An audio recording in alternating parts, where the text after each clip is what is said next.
অত্যাধিক বৃষ্টিতে কজওয়ে ভেঙে যাওয়ায় 10টি গ্রামের যোগাযোগ বিচ্ছিন্ন। দুবরাজপুরের যশপুর এলাকায় সমস্যায় বাসিন্দারা।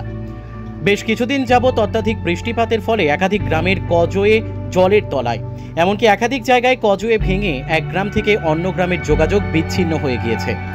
এমনই দৃশ্য লক্ষ্য করা গিয়েছে বীরভূম জেলার দুবরাজপুর ব্লকের যশপুর গ্রাম পঞ্চায়েতের অন্তর্গত খোয়াজ মোহাম্মদপুর গ্রামে। খোয়াজ মোহাম্মদপুর ও বোধগ্রামের মাঝে থাকা শাল নদীর কজওয়ে ভেঙে গিয়ে যোগাযোগ বিচ্ছিন্ন। সমস্যায় পড়েছেন প্রায় 10টি গ্রামের স্কুল ছাত্রী, শিক্ষক, ব্যবসায়ী, কৃষক থেকে শুরু করে গ্রামের অসংখ্য সাধারণ মানুষজন প্রমুখ। শুধু তাই নয়, খোয়াজ মোহাম্মদপুর গ্রামের কোনো মানুষ মারা গেলে কবর দিতে গিয়ে এই শাল নদী পেরিয়েই। বর্তমানে এই কজওয়ের একাংশ ভেঙে যাওয়ার ফলে যোগাযোগ পুরোপুরি বিচ্ছিন্ন হয়ে পড়েছে। তাই এই গ্রামে কেউ যদি মারা যান, তাহলে তার মৃতদেহ কবরস্থানে নিয়ে যেতে হলে প্রায় 15 কিলোমিটার ঘুরপথে যেতে হবে। তাছাড়াও যাদের খুবই দরকার, তারা জলে নেমে জীবনের ঝুঁকি নিয়ে পারাপার করছেন। গ্রামবাসীরা চাইছেন অবিলম্বে এই কজওয়েটি মেরামত করার ব্যবস্থা করা হোক। গ্রামবাসীদের পক্ষ থেকে গণস্বাক্ষর করে একটি আবেদনপত্র তুলে দেওয়া হয় জেলা পরিষদের সদস্যা মার্জিনা বিবির হাতে। ঘটনার খবর পেয়ে ঘটনাস্থলে যান বীরভূম জেলা পরিষদের সদস্যা মার্জিনা বিবি, দুবরাজপুর ব্লকের তৃণমূলের যুগ্ম আহ্বায়ক তথা দুবরাজপুর পঞ্চায়েত সমিতির বনভূমি কর্মাধ্যক্ষ রফিউল হোসেন খান ও তৃণমূলের যশপুর অঞ্চল সভাপতি মুন্সি মোজাম্মেল হক। তারা পুরোটাই ঘুরে দেখেন এবং গ্রামবাসীদের আশ্বস্ত করেন। সাধারণ মানুষের অসুবিধার কথা স্বীকার করে নেন তারা। তবে কবে এই সমস্যার সমাধান হয় সেটাই দেখার। বীরভূম থেকে মোহাম্মদ সাফিউল আলমের রিপোর্ট, এস নিউজ বাংলা। এই রাস্তাটা হচ্ছে মেন রোড। এবারে এই রোডে মানে 10-এর অধিক গ্রাম যাতায়াত করে, ঠিক আছে। ওপর এই যে নদীর ওপর প্রান্তে স্বাস্থ্যকেন্দ্র আছে, হাই স্কুল আছে, তারপর এই যে জানাজার জায়গা, গোরস্থান, ঠিক আছে। এখানে জানাজা নেওয়া হয়। যদি মানুষ ইনকেস এখন মারা যায় তো খুব অসুবিধায় পড়তে হবে, কারণ এই রাস্তাতে যাওয়ার কোনো সম্ভব নয়, ঠিক আছে। আর এর আগে একবার ভেঙে গেছিল ব্রিজটা, তো এসে আমাদের পার্টি এসে সহযোগিতা করেছে, তো এখন আবার ভেঙে গেছে। তো এখন আমরা চাই পার্মানেন্টলি যেন হয়ে যায় আর কি। হ্যাঁ, এটাই চাই। অনেক অসুবিধা, আপনি দেখতে পারেন অনেকটাই ভেঙে গেছে। এখন বন্ধ পার্মানেন্টলি। এইভাবে ফেলছে এই নদীতে যে সাঁতার কাটতে পারে সে সাঁতার কাটে যাচ্ছে, এবং ওই ঘুরে ঘুরে যাচ্ছে।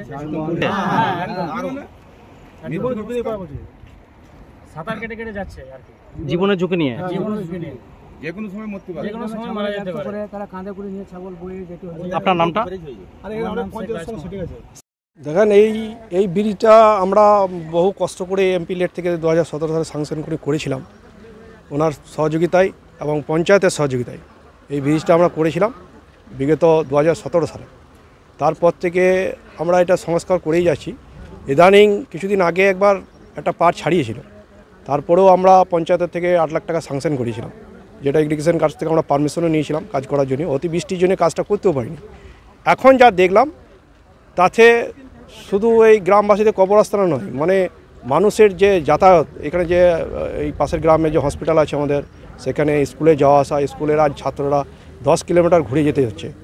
সবথেকে বড় সমস্যা, এখানে একটা কবর স্থান আছে, সেই কবরস্থানটাও থাকবে কি না ভবিষ্যতে, সেটা এখন এই প্রাকৃতিকের উপর নির্ভর করছে। তো আমরা প্রশাসনিকভাবে আমরা জানিয়েছি, আমার জেলা পরিষদের মেম্বার আছে, আমার বনভূমি এই কর্মাধ্যক্ষ আছে, আমরা তাদেরকেও জানালাম যে যথাশীঘ্র এটা যাতে চেষ্টা করা যায় করার, মানে আগামী দিনে বড় ধরনের একটা ক্ষতি হয়ে যাবে। এবং এলাকাবাসী এটা নিয়ে কি বলবো, যোগাযোগ নিয়ে একদম ঘরে বসে আছে, সামনে চাষ আছে, তাদের বিরাট বড় একটা ক্ষতির সম্মুখীন হতে হচ্ছে। আমার নাম মুন্সি মোজাম্মেল হক, আমি যশপুর অঞ্চল তৃণমূল কংগ্রেস সভাপতি।